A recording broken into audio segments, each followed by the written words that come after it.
Ben Shapiro went viral for a few reasons last week, as he has gone hard in the paint since the Nick Fuentes and Tucker Carlson interview and since Candace Owens' podcast hit #1 worldwide.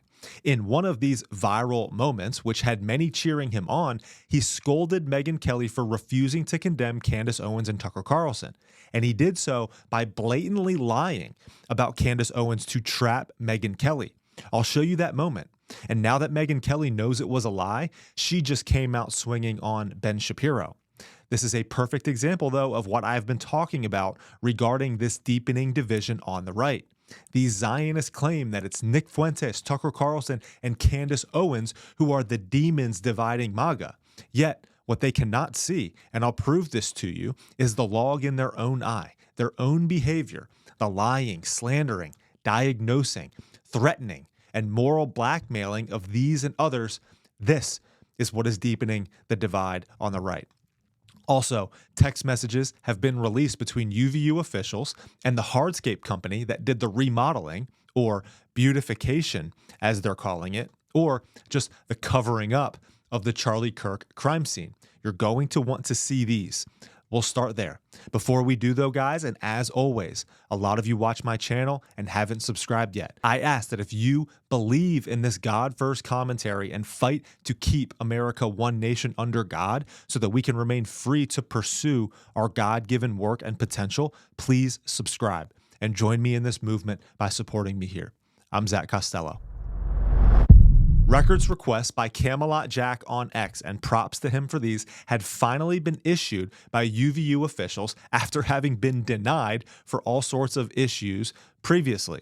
Now, they are still not releasing everything. He's asked for camera footage, scheduling requests, a whole bunch of other stuff that they will not release. But as you can see, they did give him these text messages between an unnamed UVU official and the representative I would assume is from Hardscape, Utah, that did the work on this Sunday after Charlie Kirk was assassinated. You can see they reached out to him on Saturday, 9/13, 3 days after Charlie was killed. The crew finished Monday, September 15th. This means that the crime scene was completely redone within 5 days after one of the highest profile assassinations in American history. One of the messages on Sunday is leaving people very uneasy. The UVU official finds out that the media is trying to talk to the contractors and said, "We heard the media was bothering your team. Shall we send a uniform over?" The contractor's response was, "Maybe. That would be good. My guys are well trained in keeping quiet." What is there to keep quiet about? Like, seriously, what? If you were hired to beautify the scene after an assassination, you could just say that. Like, what could you possibly say that would cause a problem? We know the construction company, though, didn't keep total quiet. Remember, we got a response from the guy with all the brothers. What's up, guys? Hey, I just want to share a quick post here. I got a call about a week and a half ago from a couple of maintenance guys from the state of Utah that had been asked to to beautify an area where a brother had been gunned down. It was Sunday. I usually don't work on Sunday, but I needed to be useful. And so I showed up with a couple of my brother, with a couple of other brothers that we all have differing beliefs and differing viewpoints, and together we were useful. It was heavy to work where a brother was gunned down, but we did it. And I've wanted to make a post. I haven't wanted to be controversial. America is founded on people with different beliefs working together. And that's exactly what we did that Sunday and that Monday. And I'm getting some hate online for it. I'm getting some fake reviews.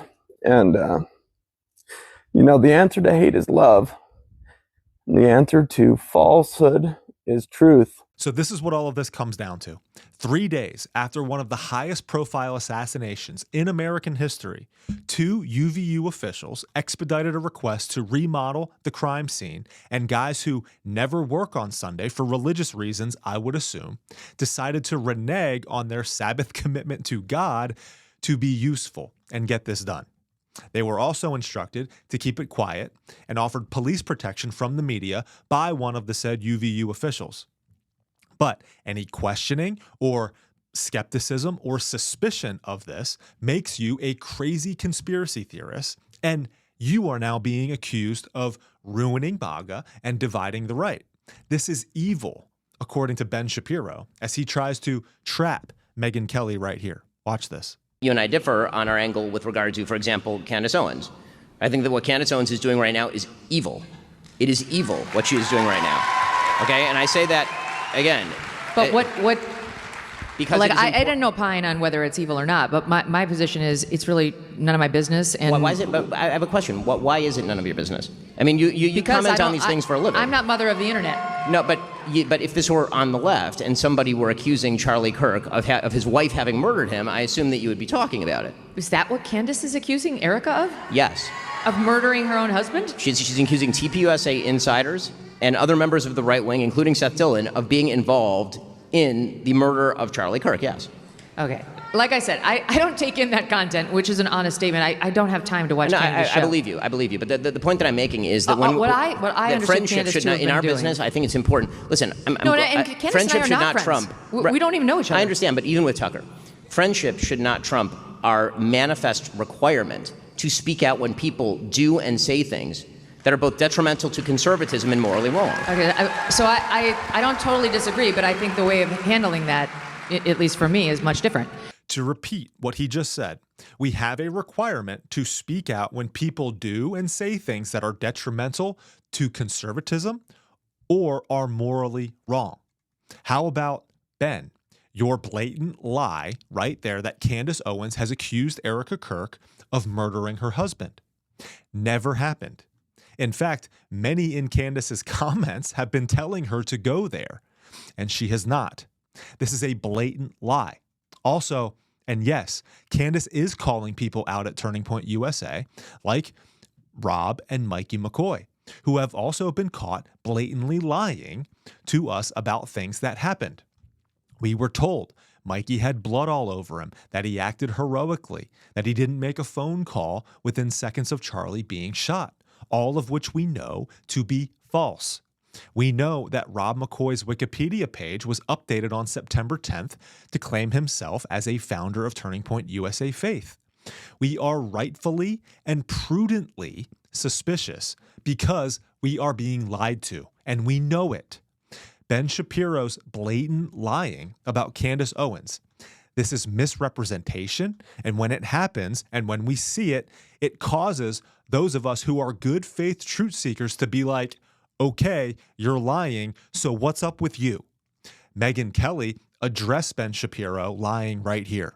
He said that Candace has been claiming Erika Kirk was behind the murder of Charlie, which I had not heard, and I was taken aback because that seems like something I would have heard. It's so crazy, and I have since learned it is not true.